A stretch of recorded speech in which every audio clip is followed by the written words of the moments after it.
Sabbe Dhamma Vedana Samosarna.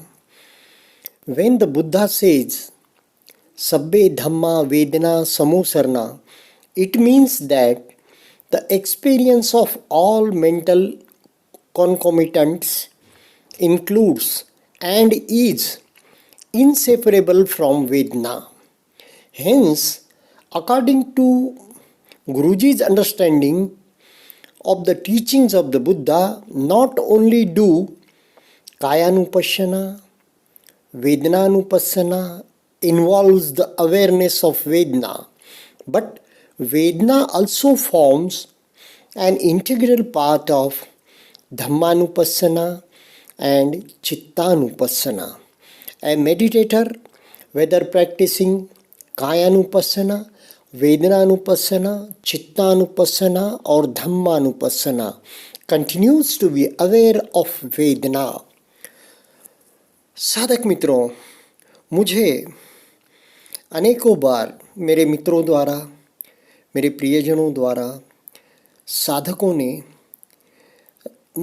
एक suggestion किया कि वेदना के बारे में कहिए। मित्रों, गुरुजी ने इतना साहित्य निर्माण किया है भगवान बुद्ध के साहित्य पर या सूत्रों पर, त्रिपिटक पर, भगवान बुद्ध के जीवन पर और साधना के विषय में उनके अनुभवों पर आधारित, और जो ज्ञान उनको उनके गुरुदेव हमारे दादा गुरु सयाजी उबाखिन की परंपरा में उन्हें जो मिला है, उसके आधार पर इतना गुरुजी ने साहित्य निर्मित की है, गुरुजी ने इतने प्रवचन दिए हैं, मार्गदर्शन किए हैं और प्रश्नों के उत्तर दिए हैं कि अब कुछ कहना कोई गुंजाइश उन्होंने रखी नहीं है। फिर भी क्या हो जाता है, गुरुजी के मैराथन प्रवचन होते हैं, बहुत विस्तृत साहित्य है, तो हमारी जब जब जो स्थिति होती है साधक की, तब तब वे उसमें से कुछ अंश पकड़ पाते हैं।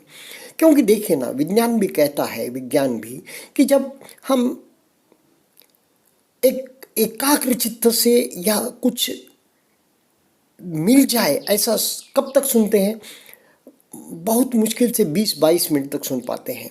और गुरुजी की वाणी तो ऐसी कि वो शुरू होते ही 1-2 लाइन हम सुन पाते हैं, न सुन पाते हैं कि हम हमारे साधना में डूब जाते हैं, हम साधना में लीन हो जाते हैं।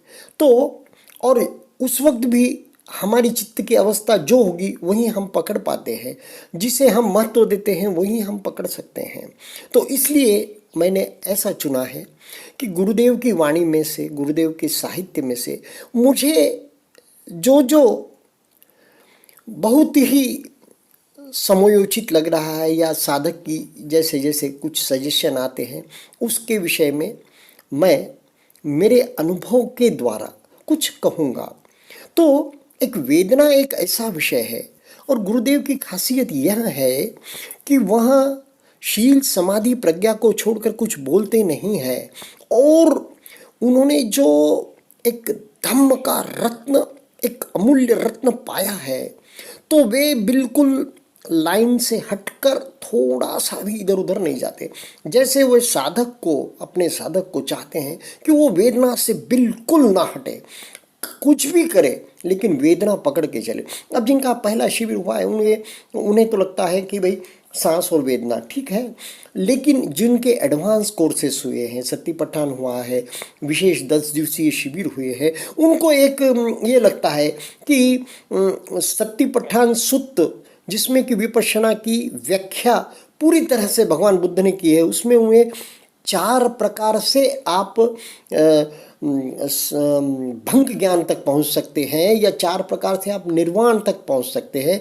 वे 4 मार्ग ऐसे बताए हैं: कायानुपश्यना, वेदनानुपश्यना, चित्तानुपश्यना, धम्मानुपश्यना।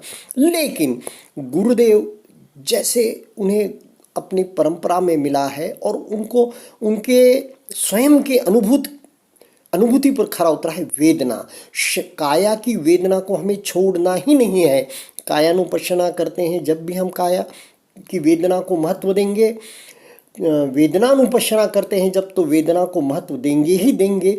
वेदना यानी संवेदना, या जो कुछ काया पे हमारे घटित हो रहा है, इस 3.5 हाथ की काया में क्या हो रहा है, चित्त पर क्या हो रहा है, मन में क्या हो रहा है, अभी कौन सा धम्म में हम विचार वितर्क एक है, और विचार, जब वितर्क में हम आगे बढ़ जाते हैं, विचार रूप ले लेता है वितर्क का, तो उसको विचार कहते हैं। अभी ऑर्डिनरी भाषा में हम, हमारी बोलचाल की भाषा में विचार एक अलग बात हो जाती है, लेकिन वितर्क यानी कि विचार का उठना, और जब हम उसमें हम बहते रहते हैं तो वो उसको कहते हैं विचार। तो वितर्क, बाद में विचार। तो इन सब के चलते हुए भी आपने पूरा महत्व काया को देना है। तो यह कहते वक्त मेरे अनुभव से क्या आता है मालूम है, कि यह नाम और रूप, यानी कि यह काया और मन, नाम यानी मन और ये काया, नाम यानी चित्त, यह काया यानी कि रूप यानी कि जो कुछ एक पूरा हमारा अस्तित्व है वह, और उसके अंदर का मन यह गुरुजी ने कहा ही है कि सारे शरीर में मन बसा है, और वेदना शरीर पर अनुभूति होती है और मन में उसका प्राकट्य होता है। वेदना सुख मानते हैं, दुख मानते हैं, सुख दुख असुख अदुख संवेदना वेदना, यानी कि इस प्रकार भगवान बुद्ध ने और गुरुजी ने कहे समय समय पर और विशेष प्रसंगानुरूप उन्होंने कहा है कि वेदना सुख और दुख वेदना है, और फिर सौमनस्य दौमनस्य जो मन की वेदना है, मन में जो एक बार ये होता है, काया पर कुछ प्रकट न होते हुए भी मन में जो प्रकट होता है उसे वे कहते हैं सौमनस्य दौमनस्य, मन के लेवल पर। और जब काया पर कुछ प्रकट होता है उसे जब मन संज्ञा उसको जब अर्थ देती है अनुभवों के आधार पर, संस्कारों के आधार पर, तो वो कहती है ये सुखद है, यह दुखद है, यह सूक्ष्म है, यह स्थूल है।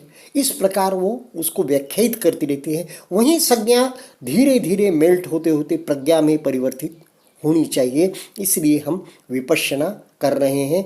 संपज्ञान, हर क्षण हर वेदना के साथ हमारा संपज्ञान जागा होना चाहिए।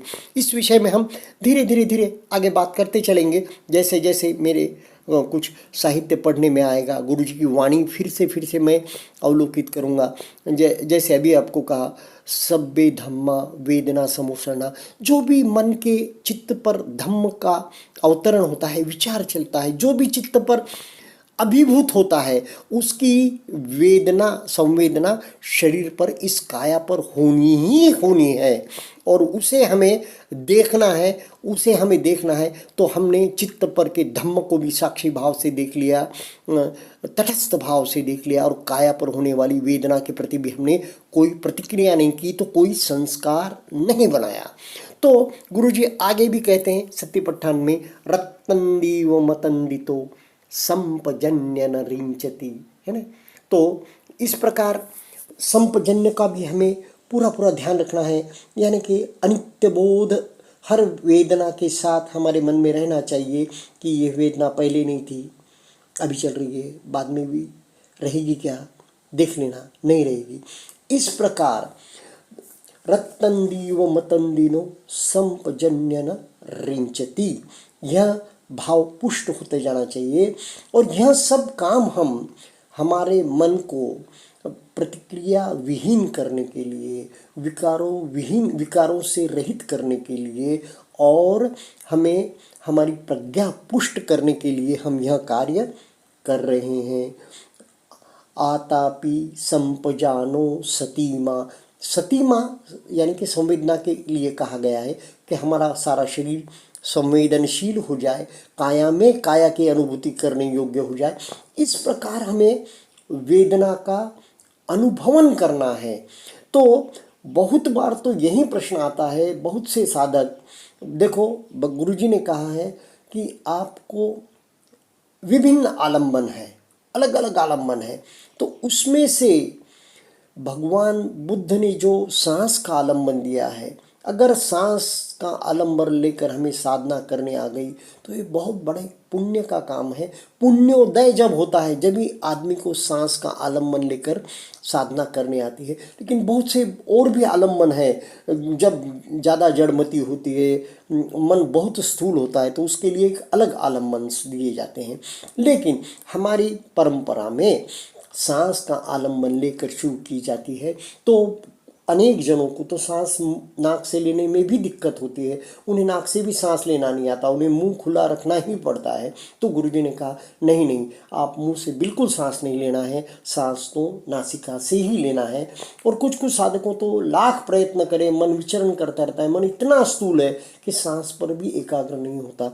तो गुरुजी ने कहा 2-4 जोर से सांस ले ले, 2-4 सांस जोर से ले ले। धीरे धीरे अगर सांस का मालूम होना शुरू हो गया तो सांस का छूना भी मालूम होना शुरू हो जाए कि सांस छूती कहाँ है। इसे ही वेदना, इसे ही संवेदना कहा। और क्षणिक समाधि से तुरंत वेदना अनुभवन की ओर, विपश्यना की ओर मोड़ा जाता है हमारी साधना सहज उबाखिन की परंपरा विपश्यना में, कि साधक जैसे ही इस योग्य हो जाए कि उसे सांस मालूम होने लगे, सांस का छूना मालूम हो लगे, नासिका के इर्द गिर्द सांस की संवेदना या सांस का छूना जब मालूम होने लगे, तो तुरंत उसे विपश्यना की ओर मोड़ दिया जाता है कि मन एकाग्र होने लगा, मन एक जगह कहीं स्थिर होने लगा और वहाँ की संवेदना को महसूस करने लायक हो गया। तो उसके बाद सारे शरीर में विधिवत गुरुजी 3 दिन बाद, 3.5 दिन बाद विपश्यना देते हैं। और जब हमको 2 घंटे बैठा के, आँख बंद है, 2 घंटे तक हम सर से पांव तक, सिर के सिरे से ब्रह्मरंध्र से, ब्रह्मांड से लेकर के पैर के अंगूठी तक, पैर के नीचे तक, तलवे तक हम काया में हमारा मन जगह जगह पर कोई रिक्त स्थान न छूटने पाए। गुरुजी के निर्देश ये होती, कोई भी स्थान अछूता न रह पाए, ऐसा हम जाते हैं।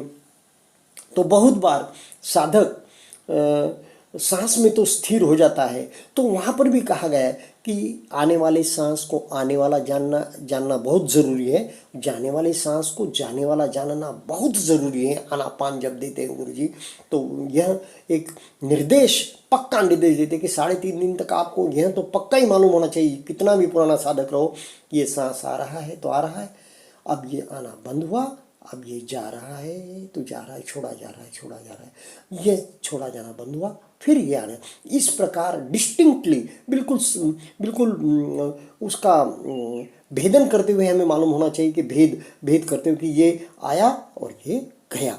इस प्रकार साधक जब करने लग जाता है तो उसका मन सूक्ष्म होते जाता है, तो वह वेदना अनुभव कर सकता है। वेदना का तो भी क्या होता है, साधक का मन उब जाता है। वो मन उबता कब है, जब उसको पकड़ने लायक कुछ मिलता नहीं। अब सांस से हमने मन को हटा लिया, अब हम काया में मन का विचरण चल रहा है, मन विचरित हो रहा है, हमारी काया पे मन का विचरण कर रहे हैं, हम काया पे मन को ले जा रहे हैं, सर के सिरे पर, आँख पर, नाक पर, कान पर। जब ऐसा होता है कि बहुत सी जगह संवेदना, वेदना नहीं मिलती, तो मन वहाँ उब जाता है और भटकने लग जाता है। मन का स्वभाव ही है, जब जब हम काया पर उसका प्रवाहित करते रहते हैं उसे, तो तब हमें ध्यान में आता है कि बहुत बार मन भटक जाता है। तो गुरुजी कहते हैं जहाँ पर आपको लगे कि यहाँ से मन भटक गया, जहाँ भी होश आए वहाँ से आगे फिर से शुरू कर दो, वहाँ से ही आगे जाना चाहिए, न कि फिर से विधिवत सर के सिरे पर जाना चाहिए, बिल्कुल नहीं। फिर वहाँ से आगे हमने मन को ले जाना चाहिए, जहाँ से मन।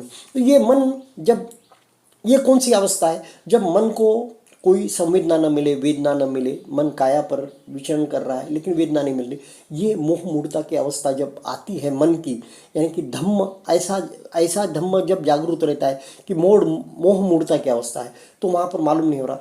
तो वहाँ पर भी गुरुजी कहते जरा जोर से सांस लेके देख लो उसे, एक बार सांस को 2-3 बार देखो, फिर उस जगह पर देखो, फिर सांस को देखो, फिर उस जहाँ पर आपको संवेदना नहीं मिले वहाँ देखो।